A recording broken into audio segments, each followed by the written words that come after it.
Y'all, I just got home from dropping my car off to get serviced, and all I want to know is, where's my husband? When I say my chest hurts, I mean my chest hurts. Front and back brakes. Definitely well over the service limit. Should have got it done already. But where is my husband? I don't care what nobody says. Women were not created to deal with cars. I don't care how much of a boss I am. I don't care how much money I make. Baby, no. That is a man's world. That's why when y'all be saying, I don't need no man, I be quiet. Because I don't feel like that. Thank you, Jesus. I can handle it. I work hard. But I don't want to handle it. I'm about to call a corporate fast. I'm about to call an all-night prayer service. Because where they at, God? Where the husbands at? We need them, Jesus. I mean, I'm not outside. I'm not in the streets. I'm going to put on a prayer show. Lord, we need the husbands. Send them, Jesus.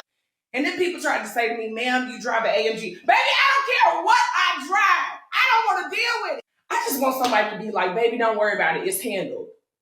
And I want that without all the toxic stuff, because I done had that with some mess. But I don't want that no more.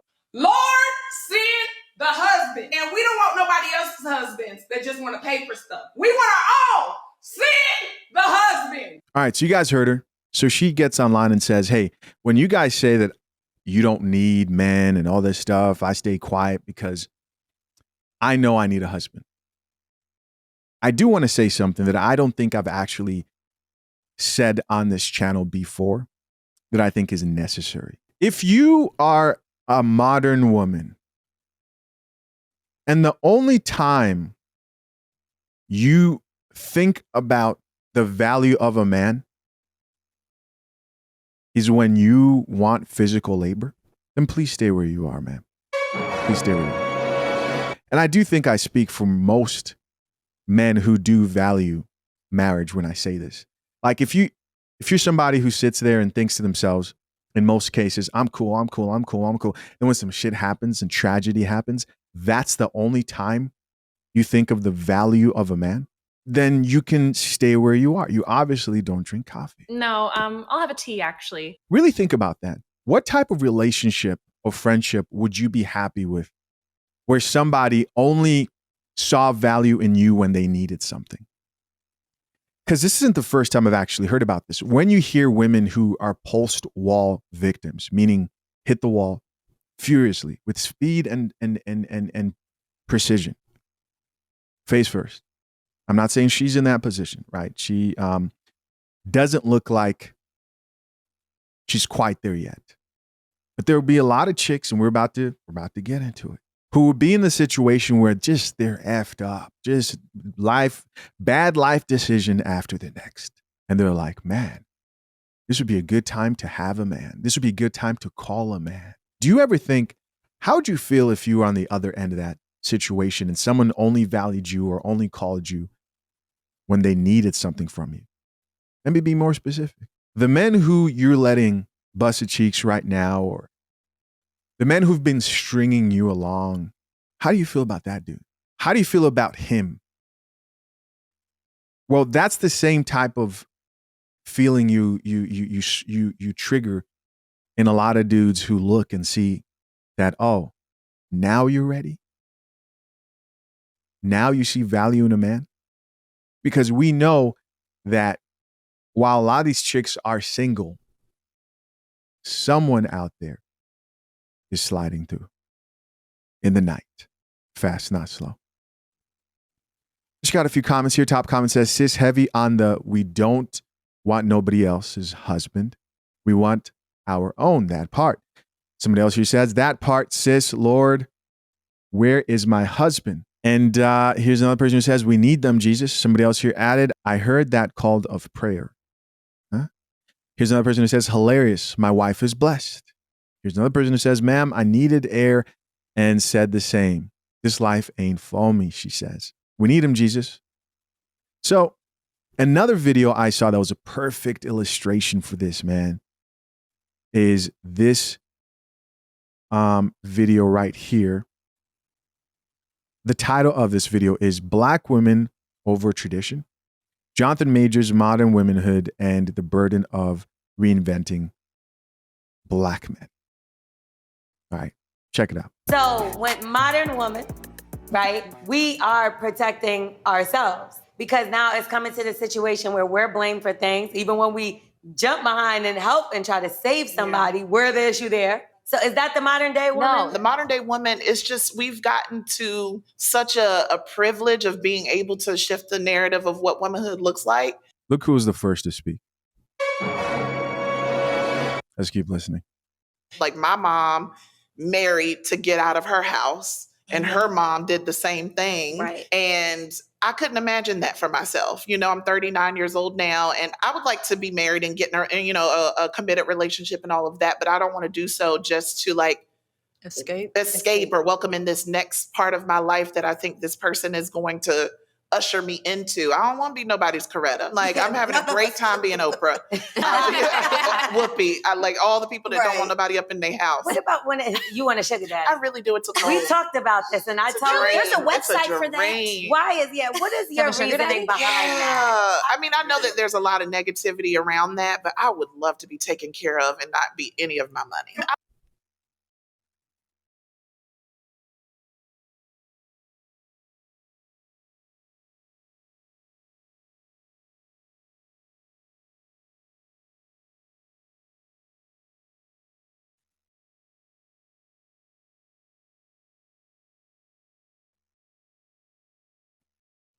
This chick wants to be a trophy wife.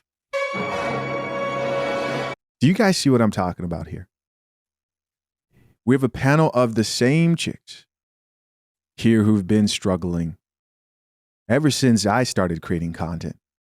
There's Jessie Woo. There's Melissa Ford. We just heard her nightmare of an experience, no regrets. Then I see the other chick who, the main host there, the loud one, who was, if I remember, was talking shit about Michael B. Jordan, how lame he was back in the day, and he was corny, and so on and so forth. Only for him to glow up. Just terrible decisions left and right. And then we have the woman there at 39 years old looking for a sugar daddy to take care of her. My brain is going into that like dial-up. You guys remember like when your brain just, that's that dial-up sound from back in the day? I'm just extremely bewildered, confused, and have no idea how to process and make sense of this.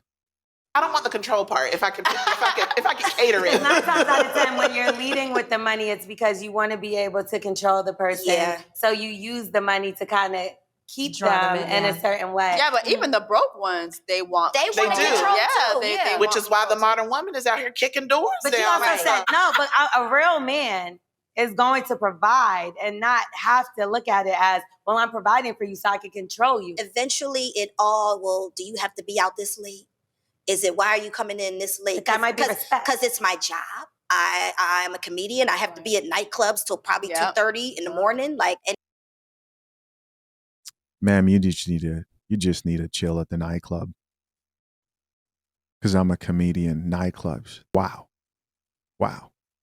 it started off not controlling, but then it turned into that, just throwing little hints here or doing it in a subtle way to try to make me say, oh, well, maybe I don't need to be out 5 nights a week when I know that's where I need to be. Yeah. Well, how about if it flips? We all have a couple dollars up here, right? Modern woman. Is the modern woman willing to be the controlling one and take care of the man and let him be a stay-at-home dad? It's not for me because the ship has sailed on children for me. Like, that's just not going to happen, So for me, having a man in my life is somebody who is like, will be a really great addition to what I've already set up for myself.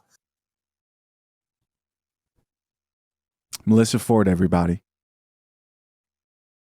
Do I have to? I don't have to. You guys saw the whole hour plus, it was an hour, 30-minute plus video.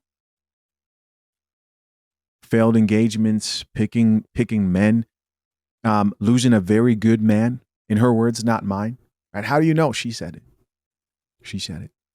And you have Jessie Woo there who said, hey, I love street dudes, and still in the same position. But I got on here. I'm so shocked that I forgot the whole point of this whole video was that they only see value in a man when they think of how they're struggling. Like the other chick saying, I think I'm ready for a sugar daddy. I mean, a whole comedy show. I hope you brought your popcorn and coffee. Like I'm now a homeowner. I have a really great job. Congratulations. Thank you. So it's just like the guy that would be perfect in my life would be somebody who wants to be a witness to my life and I'm a witness to theirs. We're the rich auntie uncle. Yeah. That's me. So you never Yeah. thought about kids, marriage, and No. I've always thought about kids and marriage, and now it's totally flipped. I am at a point where I do not want kids. Mhm. However, I'm also open. Did she just lie? Didn't she say in her story that she had this whole section about like egg freezing and keeping like an IUD too long. And yeah, anyway. And if the partner situation comes in and there's kids involved or what, I am open to that. But I feel like I'm having to like keep remaking that piece Mm-hmm. in order to not make myself feel like I'm mourning some life that I didn't get, that I thought I always wanted. And It's also making peace with the decisions that you feel like you were always supposed to want, but you never really actually wanted them. If I wanted something to happen, I would have made it happen. Right. Children That's didn't real. happen. And it's probably because I never really saw myself as, being a mom. Like You didn't say that though. You didn't say that. It sounded like you made a bad decision. Here comes the justification, guys, like always. When in retrospect, I wanted it this way. No regrets. Never even wanted a husband. In your whole life story, we saw that that's exactly what you want. Guys, please be very, very, very aware that this is real life. Do not attach yourself to one of these modern women. Do not. You hear the complaints. Just look very closely. Especially if you're a man who values a long-term relationship and or marriage especially. You want to make sure that you vet the woman, make sure that, number one, those foundational values are solid. How she defines marriage is the way you define marriage. This whole, if she differs on partnership and her thinking, well, I think it's better when the woman's dominant. All the weird stuff we've been seeing as the years have progressed. Run quickly. Quickly. And when you finally do find a woman who brings you peace and you bring her peace and you guys enjoy the beautiful thing that you are building. Because a good marriage is a beautiful marriage. Make sure you head over to fathershaverights.com and get yourself the #1 guide to drafting a solid and legally binding prenuptial agreement. Legal information provided for you by expert attorneys like James Sexton, the lead attorney. And guess what? The best part is it's free. Or you can go pay for it. But it's a guide showing you step-by-step how to go about drafting a solid and legally binding prenuptial agreement. It's only free for a limited time with the offer code REVIEW. Though you should know that. And don't listen to what anybody else says about not doing what you can to protect your assets and your future and your marriage. Because in this situation, very likelihood, because 60% of marriages today fail. And it's not just dependent on you, right? 2 people have to wake up every day and fight, day by day, one day at a time, and fight for the success of that marriage, for the betterment of the family and the kids. Then you want to do what you can to protect yourself, because those lawyers don't take it easy on you. The courts don't take it easy on you. The people here who are telling you, don't protect yourself, don't do this, they won't be there to limit your losses. Well, how can you avoid the accident? If you crash, you crash. It's about limiting your losses. Do you just want to hit the car in front of you and have the airbag pop out and be like, oh, that wasn't that bad. Hey, insurance, take care of that. We're good. Thank goodness. Or do you want to fly out of the front windshield and catch on fire and have a plethora of injuries and a long recovery? just It wasn't in the cards, Yeah. you know? Right. And I've been secretly okay with it, but I felt ashamed to actually admit that, you know? Why? Because other women made you feel that way? Or society Society. made you feel? It's a societal pressure to Yeah. make you feel like if this is not being used, your uterus is not in use, Yeah. then what use are you Yeah. as a woman? Yeah. You know what But I mean? they make men too, because, you know, a guy that I've been seeing, he doesn't have any kids. And the first thing that people are all, you know, and I was guilty of it too. I was just like, you ain't got no kids. But I caught myself and I was like, no, Tori, don't think like that. You know, just maybe he just hadn't found that person. But it's a little bit more forgiving for them. Like they can Yeah. get away with being like the George Clooney, like Bachelor Right, for the life Bachelor. kind of It's thing. always cuter. It just is. You know, for women, it's just like, what's wrong with you? I've met someone recently and, you know, he's in his 40s and he doesn't have children. I'm like, I had a slight moment where like, I was like, okay, you sure you got no kids? Like, you sure you got no kids in Haiti somewhere? Right. Like, but also I was like, maybe God just saved this one for me. Like, Right. maybe that was my little treasure to find. Here's the funny thing. So I didn't see myself having kids until I was 35. I had kids 9 years earlier than 35. And so, you know, in my mind, I was like, oh, okay, so I'm not going to have a career. I couldn't navigate and do as much as I wanted to do. So, you know, now that my kids are older, I feel like I'm a little late to the party. But I'm starting to remove that out of my head because I'm like, no, Tori, now is the time. You know, your kids are older. I was going to say, you are the party. Yeah. We're going to get out of here. Listen, guys, as always, I'm curious to know, what do you think? Leave your comments down below. I appreciate you as always for checking out another episode of The Coffee Pod. FathersHaveRights.com. Consider joining Boo Brothers. Till next time, I'm out. Peace.